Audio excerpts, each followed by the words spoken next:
নাগেশ্বরীতে বর্ণাঢ্য আয়োজনে ইসলামী ছাত্র আন্দোলন বাংলাদেশের ৩৩তম প্রতিষ্ঠা বার্ষিকী পালন করা হয়েছে।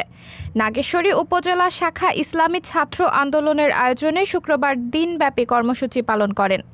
বেলা ১১টায় কলেজ মোড়ে ব্লাড ক্যাম্পিং, শহরের বিভিন্ন স্থানে পরিষ্কার পরিচ্ছন্নতা ও আলিয়া কামেল মাদ্রাসায় বৃক্ষরোপণ কার্যক্রম অনুষ্ঠিত হয়েছে। পরে বিকাল ৩টায় আল কারিম ক্যাডেট মাদ্রাসা থেকে একটি বর্ণাঢ্য র্যালি বের হয়ে উপজেলা সদরের প্রধান সড়ক প্রদক্ষিণ করে নাগেশ্বরী কলেজ মোড়ে এসে ছাত্র সমাবেশ মিলিত হয়েছে।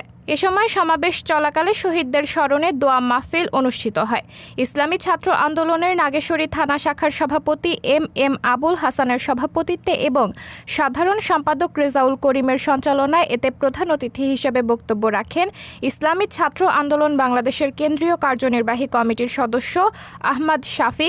বিশেষ অতিথি ইসলামী শ্রমিক আন্দোলন বাংলাদেশের কুড়িগ্রাম উত্তর জেলা শাখার সভাপতি আনসার আলী রয়েল, ইসলামী আন্দোলন বাংলাদেশের থানা শাখার সাধারণ সম্পাদক মোহাম্মদ রফিকুল ইসলাম, ছাত্র আন্দোলনের জেলা শাখার সহ সভাপতি মোহাম্মদ কাজিউল হক, সাধারণ সম্পাদক সাইফ মোহাম্মদ শাহ আলম, রংপুর জেলা শাখার সহ সভাপতি আলিম আল আসিফ প্রমুখ।